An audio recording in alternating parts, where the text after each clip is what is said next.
angels, this is Leia with your January 2015 astrologically themed videos. Thanks for tuning in and Happy New Year. Make sure that you watch the videos for your sun, moon, rising, and any other sign that you know is particularly prominent in your birth chart.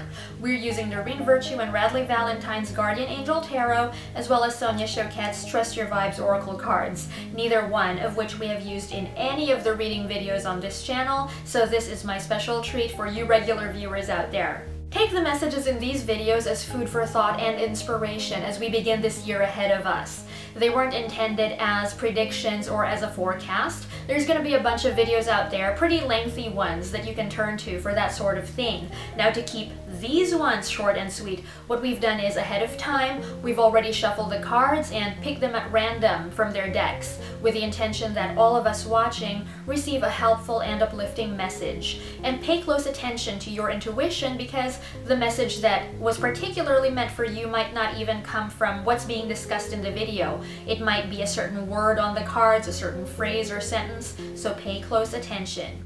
If you enjoy this video, make sure to leave a thumbs up and share it with anyone else you know will benefit. Also, subscribe if you haven't yet, because that's a really good way to stay updated on all future uploads. Besides, if you love what we do, this is going to help us bring you even more and more content that you enjoy. So whenever you're ready, go ahead and take a look at Spirit's message for you as we enter 2015.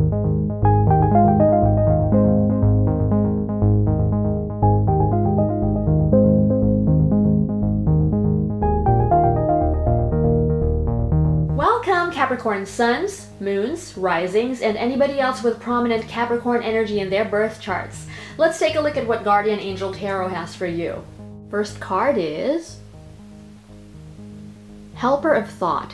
Your life is about to start moving very fast. Events that seem to be on hold suddenly require all of your attention. There's no time to sit and ponder. You've got to get moving. Review the details as best you can. You know, will meet or are someone with a very quick mind who instantly grasps what to do. This person is both confident and courageous.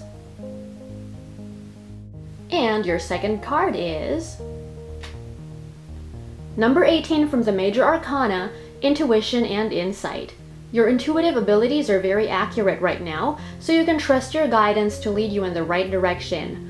Follow your own insights over the advice of others, and don't allow fear or worry to guide your way. It may be best to keep your secrets to yourself for now.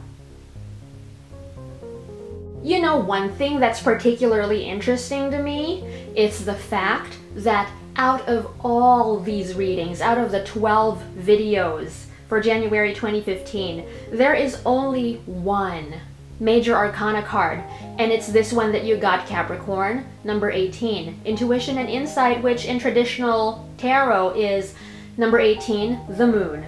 And you might know how it is in a regular tarot reading. A Major Arcana card puts more focus on that part of the reading.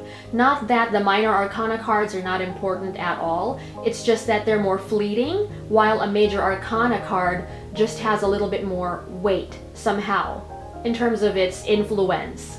So let's take note of that. Now, both your cards combined appear to be an indication of mental stealth in some way. I know that sounds funny, but basically trust more in your intuition to power you forward, to create the results that you dream of, that you're passionate about. This involves manifestation, and you might have already heard of this before, in which case let it serve as a reminder. But when there's something that you really want, something that is an important goal for you, it helps a lot of the time not to tell other people first and just to work on it. That way your energy is really focused on what you're doing, and that vital force doesn't leak out of you. You need all the energy you can get to help make your dreams a reality. And that's a little technique or secret that would do all of us good to remember from time to time. Of course, you can tell some people, who are really supportive of you, depending on who you tell, that can actually help, but for the most part, keep it to yourself. And I wish you the best of luck in all these awesome manifestations as the new year begins. And then for the second part of your reading, what I want you to do is, you have two options. The first being, if you really enjoy the interactive method where you choose 1 or 2, and then you take a look at the message of the card that corresponds to that number to see what you got, then you can do that with the card on the left signifying 1 and the card on the right signifying 2.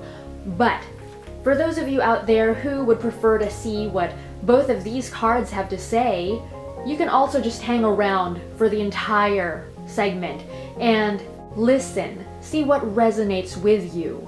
That's another way for you to receive the closing message for your video. Just see which elicits a response from within you. And depending on who you are, it could be just one of the cards or both of them that speak to you. Ready? Your Trust Your Vibes card on the left is play.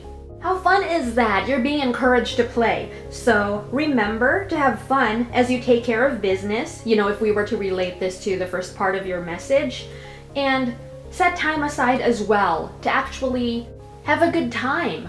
My moon is in Capricorn, so I do relate to getting a lot of pleasure out of being engaged in business activities. Wealth and abundance and moving forward, powering forward, these are all things that really get me so juiced up. There's so much fun for me and stuff like that. However, it also is different to set aside some moments that are especially reserved just for having fun. After all, if you keep doing the same thing over and over again, no matter how awesome it is to you, you're gonna get burnt out and pretty much tired of it. So make sure you aren't taking yourself so seriously. Have a blast regardless of what these projects are that you're working on. And remember too, the sort of stuff you like doing that gives you pleasure for pleasure's sake. Your well-being depends on it, as it will help keep you healthy and balanced overall. And the card on the right is Seek Solitude. It looks to me like this second card, its message goes nicely hand in hand with the first part of your reading, because remember that entire thing about keeping what you're planning or what you're doing a secret first as you begin it? That way your manifestation results can be stronger and more powerful. The Seek Solitude card appears to be a confirmation that that would be a good idea. That it's time for you to spend more time with yourself. And this doesn't mean that you forego the company of other people entirely. Well, if you wanted to do that, let's say you've been overexposed to people, by all means, go for it. But if that isn't something that you want to do at this point, then at least take some time to just be with yourself. And there's a very big difference between being with yourself as compared to being by yourself. When you're by yourself, if you see it that way, then you feel incredibly alone. But when you're with yourself, you spend time with yourself, you get to know yourself better. Maybe you're being encouraged to delve deeper into a meditation practice, or to start one if you haven't yet, or to start journaling. You know, all these activities that can help you get to know yourself better. This will prove really helpful, like for all those projects that you have and all these things that you want to make happen, because you become more aware of what it is that you truly want, and you also get rid of any blocks that are in the way of you achieving your goals. So make sure you set even just a little bit of time aside to enjoy your own company. And that's it for this video, angels. Thank you so much for tuning in. There's so much more to come on this channel, so stay tuned. Until next time, take very good care of yourself. I send you so much love. Namaste.